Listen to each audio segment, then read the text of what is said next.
Dhaka bank business mirror অনুষ্ঠানে সবাইকে আমন্ত্রণ জানাচ্ছি মিস মাহজারিন খান। দর্শক, আজ আমরা আলোচনার বিষয় রেখেছি মার্জিন রুল কতটা বিনিয়োগ বান্ধব। এ নিয়ে আমরা কথা বলার জন্য স্টুডিওতে দুজন বিশেষ ব্যক্তিকে আমন্ত্রণ জানিয়েছি। আমাদের সাথে রয়েছেন মোহাম্মদ রহমত পাশা, ব্যবস্থাপনা পরিচালক এবং প্রধান নির্বাহী কর্মকর্তা, ইউসিবি স্টক ব্রোকারেজ লিমিটেড। আমরা আমাদের মাঝে পেয়েছি আহমেদ রশিদ লালী, ব্যবস্থাপনা পরিচালক, রশিদ ইনভেস্টমেন্ট সার্ভিস লিমিটেড এবং প্রাক্তন সভাপতি, ডিবিএ। আমরা চলে যাচ্ছি আমাদের আজকের অনুষ্ঠানে। আপনাদের দুজনকে স্বাগত আমাদের অনুষ্ঠানে আসার জন্য। আমি শুরুতেই আহমেদ রশিদ লালী, আপনাকে দিয়ে আজকের অনুষ্ঠান শুরু করতে চাই।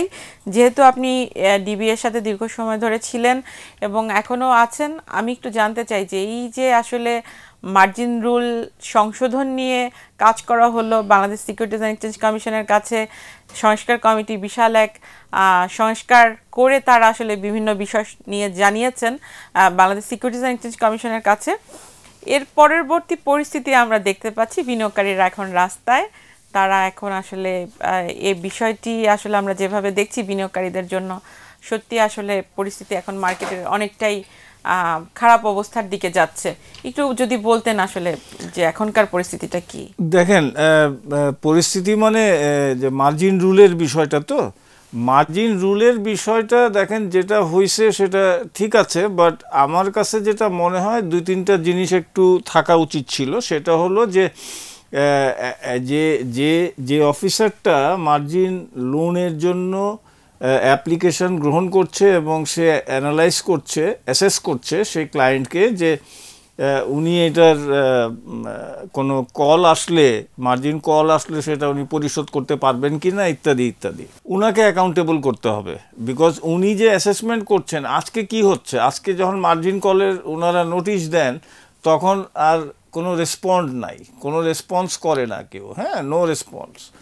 সো এইটার জন্য কিন্তু ওনারাও সিক হয়ে যাচ্ছেন যারা মার্জিন লোন দিচ্ছেন, এবং একটা বাজারে প্রচুর পরিমাণে একটা ফোর্স সেল আসতেছে যেটা বাজার নিতে পারছে না সামহাউ। এই জিনিসগুলো যদি আপনি অ্যারেস্ট না করেন, এই প্রবলেমসগুলো, তাহলে কিন্তু মার্জিন রুলে যতই আপনি চেঞ্জ করেন, যাই করেন, এই সমস্যাগুলো কিন্তু দেখা দিবে। আপনি একটু আগে আমি আর পাশাপাশি কথা বলছিলাম যে ইন্ডিয়ান এক্সপিরিয়েন্সটা কি। সো দ্য ইন্ডিয়ান এক্সপিরিয়েন্স হলো যে আপনি যখন আজকে বাজার পড়ে গেল, মার্জিন কলের নোটিশ গেল, এই মার্জিন লোন আপনাকে আগামীকাল ট্রেড শুরু হবার আগে আপনাকে পরিশোধ করতে হবে। যদি না পারেন তাহলে ওনারা শেয়ার সেল করে দিবে। এই জিনিসটা খুবই ভালো এই জন্য যে দেখেন বাজারে যখন ফোর্স সেল আসে, বাজার নিতে পারে না, তখন কিন্তু আমি মার্জিন লোন নেই নাই, আমি সাধারণ একজন বিনিয়োগকারী সেভিং মানি দিয়ে আমি বাজারে ইনভেস্ট করেছি, কিন্তু ওইটার ইম্প্যাক্ট কিন্তু আমার উপরেও পড়ছে। যেহেতু বাজার পড়ে যাচ্ছে, আমার পোর্টফোলিও কমে যাচ্ছে। সো এই যে ইন্ডিয়ান এক্সপিরিয়েন্সটা, সেই ইনফ্রাস্ট্রাকচার আপনাকে করতে হবে, তাইলে হবে কি বাজারের উপরে যে প্রেশারটা, এই প্রেশারটা আর আসবে না। সো আমিও সেভ যারা মার্জিন নেই নাই। লাস্ট কথা বলে আমি আপনাকে ফেরত দিচ্ছি, সেটা হলো আমাদের বিনিয়োগকারীদেরও বোঝার বিষয় আছে। কি বিষয়? বিষয়টা হলো 18-20% ইন্টারেস্ট দিয়ে আপনারা যে মার্জিন লোন নিচ্ছেন, এই মার্জিন লোনটা আপনি পরিশোধ করার জন্য, ইন্টারেস্ট সার্ভিস করার জন্য আপনাকে কত টাকা প্রফিট করতে হবে, এই হিসাবটা কি ওনারা করেন? সেই হিসাবটা ওনারা করেন না। সো আমাদের বিনিয়োগকারীদের এই হিসাবটাও করা খুবই জরুরি যে আমি 18-20% যে নিচ্ছি, লোন নিচ্ছি এত ইন্টারেস্ট, হাই ইন্টারেস্ট দিয়ে, আমি কত প্রফিট করব যে আমি এই ইন্টারেস্টটা সার্ভিস করতে পারি। সো এই ইকুয়েশনগুলো কিন্তু খুব ইম্পর্টেন্ট ফর যারা মার্জিন লোন গ্রহীতা এবং যারা মার্জিন লোন দেন, দুজনের জন্যই এটা খুব প্রয়োজনীয় একটা জিনিস। আমি মনে করি যে এই ড্রাফটের মধ্যে এই জিনিসটা থাকা উচিত, আদারওয়াইজ মোরলেস ওকে। লালী ভাইয়ের ওই কথা থেকেই শুরু করি। যারা মার্জিন লোন দিচ্ছে আসলে তাদের ইন্টারেস্ট যে দিতে হয়, যে রেটটা এখন আছে কারেক্টলি সেই যে 16-18 বা কোনো কোনো ক্ষেত্রে বেশি হতে পারে। আমি যেটা দেখছিলাম যে গত বছর 2024 সাল আর এই নভেম্বর মাসে গতকাল পর্যন্ত মার্কেট ফল হয়েছে প্রায় 23%। তাহলে লালী ভাইয়ের সাথে যদি যোগ করে 18% যদি আমাকে ইন্টারেস্ট দিতে হয় বছরে, 23% হচ্ছে 2 বছরে আমার মার্কেট মাইনাস হলো, তাহলে আমার আলটিমেট পোর্টফোলিওর অবস্থা কী দাঁড়াবে? তো এটা আসলে খুব একটা মানে ক্যালকুলেটিভ ওয়েতে যদি আমাদের ইনভেস্টররা না বুঝে কখন দরকার কিভাবে দরকার। আর উনি আরেকটা কথা সুন্দর বলেছেন যে আসলে কত দিনের জন্য দিব, এখন কিন্তু কোনো আপনার ম্যাচুরিটি নাই মার্জিন লোনে। যদি নতুন রুলে বলা হয়েছে ম্যাচুরিটির কথা, ইন্টারেস্ট কীভাবে সার্ভ করবে, অনেক ভালো ভালো জিনিস আছে। আমার কাছে মনে হয়েছে যে ওভারঅল আমি পুরোটাই গো থ্রু করে দেখেছি যে অনেক ভালো জিনিস আছে যেটা আমরা লং টার্মে অবশ্যই বেনিফিটেড হবে, ইনভেস্টরও বেনিফিটেড হবে এবং মার্কেটেরও বেনিফিটেড এবং আমাদের ব্রোকার আছে তারাও বেনিফিটেড হবে। যেমন আগে বলা ছিল যে বি ক্যাটাগরি হলে আপনি লোন পেতেন, বি ক্যাটাগরি থাকার জন্য 0.25% ডিভিডেন্ড দিচ্ছে। এটা তো মানে ফানি থিং, 0.25% ডিভিডেন্ড কি, মানে জাস্ট মার্জিন লোন পাওয়ার জন্য। এখন সুন্দরভাবে বলে দিয়েছে যে 5%-এর উপরে যদি ডিভিডেন্ড না দেয় সে মার্জিন লোন পাবে না। আগে যেমন এসএমই বোর্ড, এটিবি বোর্ড, ছোটো ছোটো এগুলোর ক্ষেত্রে কোনো দিক নির্দেশনা ছিল না, একেবারে সুন্দরভাবে বলে দিয়েছে। বাট সময় দেওয়া আছে, পুরোনো যেগুলো দেওয়া আছে বলা নাই যে এখনই সেল করতে হবে। যেই জায়গাটা সবাই মানে আমরা দেখছিলাম যে সেপ্টেম্বর মাসে মার্কেট ফল করেছে 3%, অক্টোবরে ফল করেছে 5%, এই মাসেও ফল করেছে 5%, মানে 3 মাস ধরে ফল করছে। শুধুমাত্র মার্জিন লোন আসবে একটা ছিল, পাস হয়েছে গ্যাজেটের হওয়া পর্যন্ত। তো যেটা বলছিলাম যে যেটা মার্জিন কল, শুরুতে যেটা বলছিলেন ফোর্স সেল বা মার্জিন কল যাই বলি না কেন, মার্জিন কলটার কোনো সময়ের কথা এখানে বলা নাই। তো এই কারণে মার্জিন কলগুলো প্রতিদিনই আসছে, আমার হাউসে কম বেশি আসছে। যারা আমরা রিস্ক ম্যানেজমেন্ট করি তাদেরকে নিতে হচ্ছে কনসিডারেশনে। তো এইখানে এই সময়টা আসলে আমার কাছে মনে হচ্ছে আরেকটু সময় পেলে ইনভেস্টরকে এই মার্জিন কল থেকে হয়তো বাঁচানো যেত বা তারাও অনেকটা সেভ হতেন আর কি। বাট ওভারঅল আমার কাছে যে শর্ট টার্ম কিছু তো পেইন যাবেই, সবারই, আমাদেরও যাচ্ছে, কাস্টমার উপরে যাচ্ছে। বাট লং টার্মে গিয়ে আমার কাছে মনে হচ্ছে অনেক ভালো ভালো জিনিস আছে যেগুলো আমরা আসলে ভবিষ্যতে এটার উপকারী পাবো। তো আমরা তো দেখছি যে এটা এখন আদালতের দ্বারে আছে এবং সেটা নিয়ে শুনানি চলছে। তো একটু যদি বলতেন যে আসলে এখন কোন অবস্থানে আছে।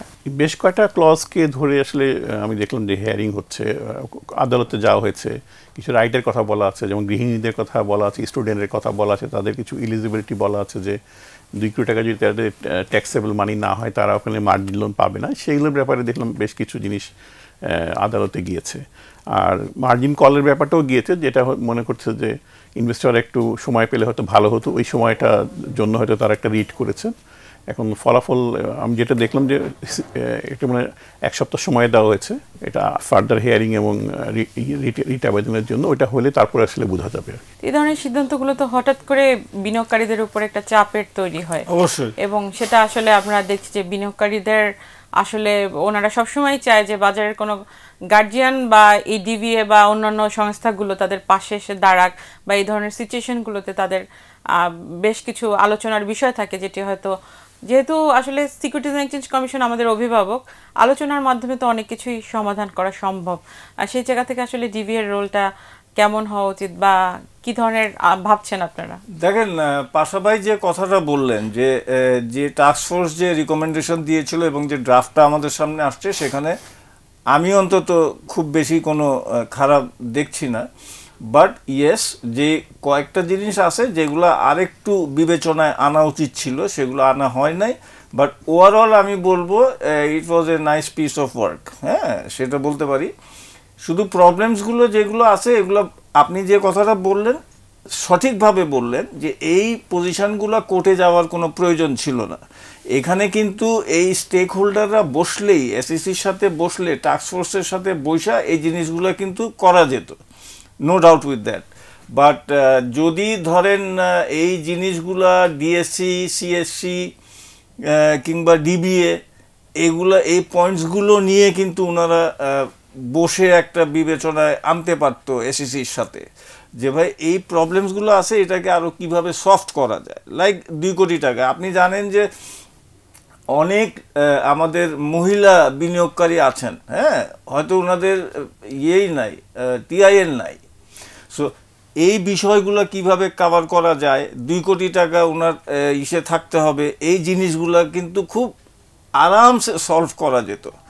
আনফর্চুনেটলি আমাদের হয়েছে কি, আমাদের যারা গার্জিয়ান আমরা বলি, যেটা ডিবিএ বলেন, ডিএসসি, সিএসসি বলেন, ওনারা এই বিষয়টা নিয়ে খুব বেশি কথা বলেন নাই, যেটা স্টেক হোল্ডারদের সাথে এসইসি বসে জিনিসটা রিজলভ করতে পারত এবং এসইসিও খুব ভালো একটা কুড়াতে পারত, একটা যে ভালো কাজ হয়েছে। এখন এটা কোর্টে যাওয়াটা আমি মনে করি জিনিসটা আরেকটু মানে এখন যদি কোর্ট বলে যে না ইস ওকে, ঠিক আছে, এটাতে এসএসসি যেটা করেছে সেটা ঠিক আছে, এখনো তো আমি একতরফা যাচ্ছে বিনিয়োগকারীরা, এখনো তো কাউন্টার আসে নাই। এখন এসএসসি যখন কাউন্টার করবে, ওনারা বোধহয় 1 সপ্তাহ সময় নিয়েছেন, তখন কি কি পয়েন্টস ওনারা নিয়ে আসেন, যদি না টেকে তো হোয়াট ইজ দ্য রেসর্ট, তখন তো আলোচনার সুযোগটা অনেক কমে গেল, আলোচনার সুযোগই নাই, তো কোর্টের থেকে এটা পাস হয়ে গেল। সো আমরা আরো শুনবো, আসলে একটু আমাদের বিরতির সময় হয়ে গেছে, বিরতির পর আবার ফিরছি। দর্শক, আমরা একটা বিরতিতে যাচ্ছি, বিরতির পর আবারও ফিরছি ঢাকা ব্যাংক বিজনেস মিরর অনুষ্ঠানে। বিরতির পর আবারও আমন্ত্রণ ঢাকা ব্যাংক বিজনেস মিরর অনুষ্ঠানে। জি, এই জিনিসগুলো আমার মনে হয় আপনি খুব সঠিকভাবে জিনিসটা পয়েন্ট আউট করেছেন, যে এটা বসে আলোচনার মাধ্যমে এই জিনিসগুলো রিজলভ হওয়া উচিত ছিল। এখন যে জিনিসটা আমি বলছিলাম, যে মনে করেন যে যখন কাউন্টার পয়েন্টসগুলো আসবে, এসএসসির তরফের উকিল যখন বলবে, তখন সিচুয়েশন কি দাঁড়াবে, যদি এটা আল্লাহ না করুক যদি বিনিয়োগকারীদের বিপক্ষে যায়, হ্যাঁ, যাওয়া উচিত না, বাট যদি চলে যায়, ইন কেস, আমি দোয়া করি যাতে বিনিয়োগকারীদের পক্ষে আসুক রায়টা, কিন্তু ইন কেস যদি রায়টা, কেউ তো জানে না কি রায় হবে, আর ওই উকিল তো এখনো তার পয়েন্টস বলেই নাই। সো এই জায়গা দিয়ে আমি একটু মনে করি যে কথাবার্তা বলার সুযোগটা কমে যাবে, শেষ হয়ে যাবে। কিন্তু এই যে মার্জিন ঋণটা তো আসলে চক্রবৃদ্ধি হারে বাড়তে থাকে, এবং এটি তো আসলে বিনিয়োগকারীদের জন্য একটা বড় ধরনের চাপ। কিন্তু ফাইন্যান্সিয়াল লিটারেসির জায়গাটাও কিন্তু, যেটি আসলে বলছিল, যে এখনো কিন্তু তারা বুঝতেই পারছে না যে তাদের এই ডে আফটার টুমোরো পরিস্থিতি কোন জায়গায় যাচ্ছে, বা ইন্টারেস্ট কত হারে বৃদ্ধি পাচ্ছে। এই জায়গাগুলো আপনারা কিভাবে আসলে সামলাচ্ছেন? ইউসিবি বলেন বা অন্যান্য হাউসগুলো বলেন, সব হাউসেই তো একটা বিনিয়োগকারীদের চাপ থাকে। তো সেটি আসলে আপনারা কি, ওনাদের জন্য কি আলাদা কোনো আলোচনা বা তাদেরকে বসানো বা তাদেরকে অ্যাওয়ারনেস করা, এ ধরনের কি কোনো আসলে চলছে? আমরা দেখেছি যারা সাধারণত বড় কাস্টমার, ওরাই কিন্তু মার্জিন লোন বেশি নেয় আর কি। তো মার্জিন লোন কাস্টমার কিন্তু খুব বেশি না। আমার হাউসে 22,000 কাস্টমারের মধ্যে মাত্র 300 কাস্টমার আছে মার্জিন লোন নেয়। আসলে ফাইন্যান্সিয়াল লিটারেসিটা আমরা 22,000-এর জন্য করি, নট ফর দ্য 300 পিপল। আর মার্জিন লোন ম্যাচিওর, যেটা আলী ভাই সুন্দর, বড় যারা আছেন তাদের তো একটা এখন সুযোগ তৈরি হয়ে গেল। আমি বড়দের কথা বলছি না, যেটা লালী ভাই বলছেন যে অ্যাসেস যে করবে, তার তো একটু ওই জ্ঞানটা থাকতো অ্যাসেস করার মতো। তো রুলসগুলো আসলো, সেটা দেখবে, ঠিক মতো অ্যাসেস করে তারপরে তাকে আমরা মার্জিন লোন দিব কি দিব না সেটা ঠিক করা আর কি। এর মধ্যে এসিসি অনেকগুলো গাইডলাইন অনেক রেস্ট্রিক্ট করেছে। রেস্ট্রিক্ট করার ফলে হচ্ছে কি, মানে ইনভেস্টরও প্রোটেক্টেড হবে, আমরাও কিন্তু যারা ব্রোকার লোন দিতাম এখন অনেকখানি প্রোটেক্টেড থাকবে। যেমন আগে 40p-তে দিতাম, রিস্ক কিন্তু অনেক হাই ছিল, এখন বলছে 30p অথবা সেক্টর পি ডবল, যেটা সেক্টরাল পি তো এখন একটা বড়, হ্যাঁ, দুইটাকে নিয়ে যেটা কম থাকবে সেটা। তো এই জিনিসগুলো কিন্তু কাস্টমারের জন্য ভালো হয়েছে, আমাদের জন্য ভালো হয়েছে, যে রিস্কি ইয়েতে লোকজন কম লোন দিবে আর কি।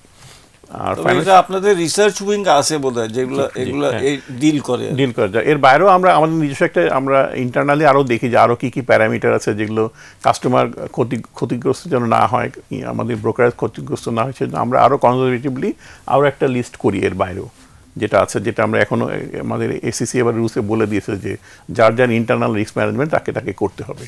অনেক ভালো ভালো জিনিস এখানে আছে যেটা আগে ছিল না, এখন আমাদের দায়িত্ব জায়গাটা অনেক বেড়ে গেছে। বিমা খাতের মার্জিন তো আমরা দেখেছি যে সংকুচিত করা হয়েছে, সেটিকে আসলে কেমন মূল্যায়ন করছে? দেখেন, মার্জিন বিষয়টা নিয়েই আমার একটা যে কথাটা হলো, সেটা হলো যে মার্জিন ডিপেন্ড করে অন দ্য লেন্ডার, ঠিক আছে? উনি আমাকে মার্জিন লোন দেবেন কি দেবেন না, লেন্ডার অ্যান্ড যে নিচ্ছে লোন, এই দুইজনের কিন্তু রিলেশনশিপের উপরে এটা ডিপেন্ড করা উচিত। What ACC is doing, ACC একটা গাইডলাইন করে দিয়েছে। এসিসি বলছে না যে আমাকে ম্যান্ডেটারিলি দিতে হবে, ওনারা একটা গাইডলাইন করে দিয়েছে, ওই গাইডলাইনের মধ্যে যে পড়বে, তোমার ইচ্ছা হলে দিবা, ইচ্ছা না হলে দিবা না। সো এই জিনিসগুলো কিন্তু dependent on relationship between the lender and the যারা লোন নিচ্ছে। আগে তো এরকম ছিল না। সো সিচুয়েশন তো, মানে এখন যেভাবে আমরা দেখছি যে ফোর্স সেলের একটা চাপ মার্কেট নিতে পারছে না, সো এই চাপটা আসলে বিনিয়োগকারীদের উপরে একটা বড় নেগেটিভ ইম্প্যাক্ট ক্রিয়েট করেছে। যারা লোন নিচ্ছে না এরা কিন্তু বেশি ভুক্তভোগী। ওই যে 22,000 অ্যাকাউন্টের 300 মাত্র লোন নিয়েছে, এবং ওই 300 এরকম সব হাউসেই আছে, সো এই 300 লোকের জন্য যে ফোর্স সেল আসে, 300 মানে 300 না, অন্যান্য যা আছে সব মিলে এই যে ফোর্স সেলটা আসে, এইটার চাপ কিন্তু যারা সেভার, যারা লোন নেন না, উনাদের উপরেও তো এই চাপটা পড়ছে, উনার পোর্টফোলিও তো কমে যাচ্ছে। সো আপনি সঠিকভাবে বলেছেন, এই জিনিসটা খুব যদি স্ট্রাকচারড ওয়েতে আমরা না করি, যেটা আমি প্রথম পার্টে বলেছি, যে আপনার মার্জিন কল যখন আসবে নেক্সট ডে ট্রেডিং এর আগে আপনাকে সেটা পরিশোধ করতে হবে, না হলে আমি বেচে দিব। তাতে হবে কি, আরেকটা জিনিস, সেটা হবে যে একসাথে যে প্রেশারটা আসে সেই প্রেশারটা আর আসলো না। সো এইটা স্ট্রাকচারড ওয়েতে এই জিনিসটা আমার মনে হয় অ্যাডপ্ট করা উচিত আমাদের রেগুলেটরদের। কিন্তু রেগুলেটরদের সাথে কি আপনারা হাউসগুলো যারা চালাচ্ছেন, আপনারা কি বসছেন যে এই সিচুয়েশন বা এই প্রতিবন্ধকতার মধ্যে দিয়ে আমরা যাচ্ছি, সো এই মুহূর্তে আসলে এমার্জেন্সি কোনো সিদ্ধান্ত নেওয়া দরকার যেটি আসলে মার্কেট সিচুয়েশন চেঞ্জ করার জন্য, সে ধরনের কি কোনো আলোচনা হয়েছে বা ওনারা কি আপনাদের ডেকেছেন? না, এরকম আলোচনা হয় না। বেসিক্যালি গ্যাজেট আসার পরে তো আসলে এই জায়গাগুলো অনেক কমে যায়, মানে এটাকে অ্যামেন্ডমেন্ট করা এত ইজি হয় না, সহজ না জিনিসগুলো গ্যাজেট পাবলিশ হয়ে যাওয়ার পরে থেকে আর কি। তো যেটা হচ্ছে যে ইয়েস, আমরা আলোচনা হচ্ছে নিজেদের, আমরা ব্রোকারদের মধ্যে কথাবার্তা বলছি যে আরও কীভাবে কোন জিনিসগুলোকে নিয়ে আমরা বলতে পারি যে এগুলাকে কোনো সময় দেওয়ার ব্যাপারটা আছে কি না, এটাও দেখা হচ্ছে। তো বড় কথা যেটা লালি ভাই বললেন যে মার্জিন লোন কতজন নেয়, ভেরি ফিউ। আমার এখানে টোটাল ট্রেডের আমি দেখেছি 15%-এর বেশি ট্রেড হয় না। ডেলি 100 কোটি টাকা ট্রেড করলে 15 টাকা হয় মার্জিন লোনে। তো অনেক হাউস আছে আদার দেন ইনস্টিটিউশন, যারা ব্যাংক বা এনবিএফআই যারা সাবসিডি, তারা ছাড়া কিন্তু অন্যরা কিন্তু খুব লোন দেয় না বললেই চলে আর কি, খুব কম কিন্তু মার্জিন লোনের ইম্প্যাক্ট। একটা জিনিস আমি লালি ভাইয়ের সাথে কথা বলছিলাম যে একটা মার্জিন লোন যে রুলসটা আসলো, হয়তো সংকুচিত হোক যেভাবেই হোক, এটা কি কোনো কোম্পানির প্রফিট অ্যান্ড লসে কোনো ইম্প্যাক্ট ফেলবে? মার্কেটের উপরে তো একটা নেগেটিভ ইমপ্যাক্ট আসছে। মার্কেট করতে পারে, কিন্তু কোনো কোম্পানির তো প্রফিট লস কমবে না। যদি কোম্পানির প্রফিট লস না কমে, তাহলে সেই শেয়ারের প্রাইস তো আসলে ইম্প্যাক্ট হওয়ার কথা না। আমাদের মার্কেটটা ম্যাচিওর না, ওই কারণে এটা হচ্ছে, প্যানিক হয়ে যায়, তাই না? হওয়া উচিত না। আমার কোনো, আমি যে শেয়ারগুলো কিনেছি কোনোটার প্রফিট কমছে না, তাহলে প্রাইস কমলে আমার ভয়ের কি আছে এখানে, তাই না? আমি তো এইভাবে দেখি জিনিসটাকে। হ্যাঁ, কিছু কারেকশন হবে, মার্কেট ইম্যাচিউর বলে ওগুলো হচ্ছে, এটা তো আমাদেরকে মেনে নিয়ে আগাতে হবে, এই বিকল্প কিন্তু কিছু নাই এখন, এটাই আমার কাছে মনে হয়। আমি একটা জিনিস একটু বলি, সেটা হলো যে দেখেন, আমাদের বিনিয়োগকারীরা কিন্তু main ingredient of this market, সে লোন নিক আর না নিক, ঠিক আছে? এই বিনিয়োগকারীদের যে কোনো মূল্যে আমাকে কোনো একটা সেফটি মেজার নিতে হবে যাতে করে বিনিয়োগকারীরা বাঁচতে পারে। এখন এই বাঁচার জন্য যে আমরা রুল করি, গ্যাজেট করি, হোয়াট এভার, এখানে প্রাইম জিনিসটা থাকতে হবে বিনিয়োগকারীদের ইন্টারেস্ট। এবং বিনিয়োগকারীদের ইন্টারেস্ট যদি না থাকে, সে ছোট বিনিয়োগকারী হোক, যারা লোন নেয় ওরা হোক, যেই হোক, আমাদের প্রাইম উদ্দেশ্য থাকতে হবে যে আমাদের বিনিয়োগকারী বান্ধব একটা রুল কিংবা হোয়াট এভার আপনি করেন।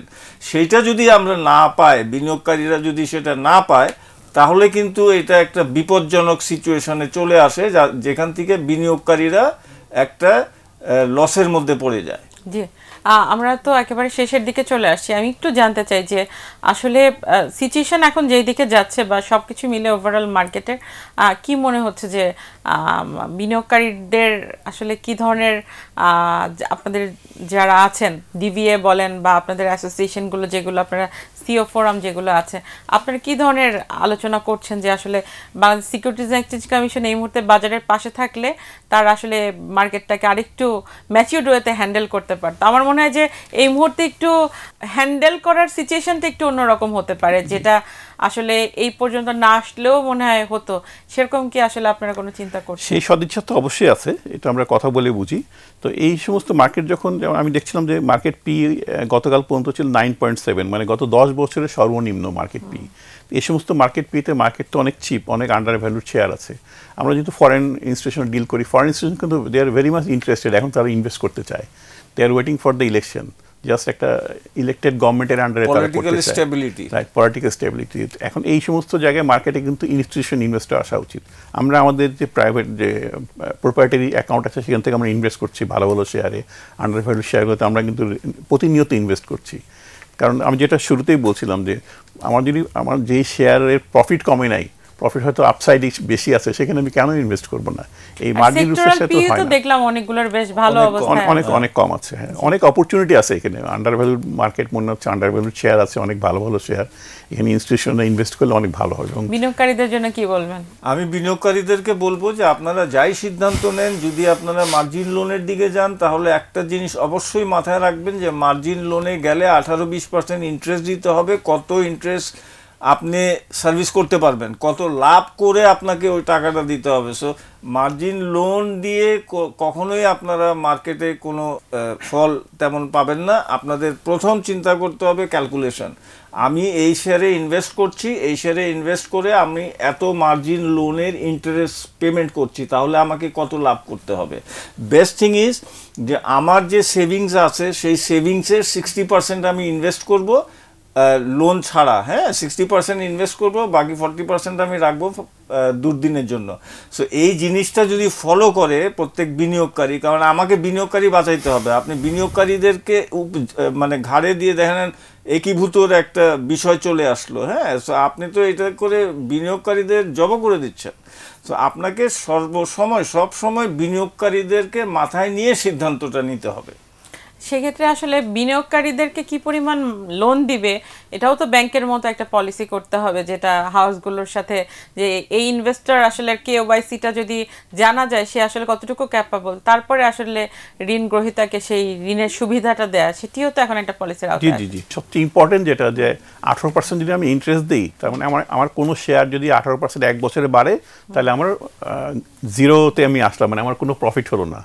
19% বাড়লে মাত্র 1% প্রফিট। এটা থেকে যেটা লালি ভাই বললেন যে সেভিংস থেকে আমার ইনভেস্টমেন্ট করাটা অনেক বেশি যুক্তিযুক্ত না, অনেক বেশি রিস্ক ফ্রি না। তো বিনিয়োগকারীকে আসলে বুঝতে হবে যে 18%-এর বেশি এই মার্কেটে আমি রিটার্ন জেনারেট করতে পারবো কিনা। তারপরে আলোচনার অনেক কিছু থাকলে আমাদের হাতে একদমই সময় নেই। আজকে আমরা শেষ করছি, ইনশাআল্লাহ আমরা দেখি আসলে কি সিদ্ধান্ত আসে, তারপর আমরা আরো এটা নিয়ে ফার্দার আলোচনা করব। আপনাদের দুজনকে অসংখ্য ধন্যবাদ আমাদেরকে সময় দেওয়ার জন্য। অনেক ধন্যবাদ আপনাকে এবং দর্শক মণ্ডলী। দর্শক, এই ছিল আজকের মতো ঢাকা ব্যাংক বিজনেস মিরর অনুষ্ঠান। দেখা হবে আগামী সপ্তাহে। সেই পর্যন্ত সবাই ভালো থাকুন, সুস্থ থাকুন, নিরাপদে থাকুন।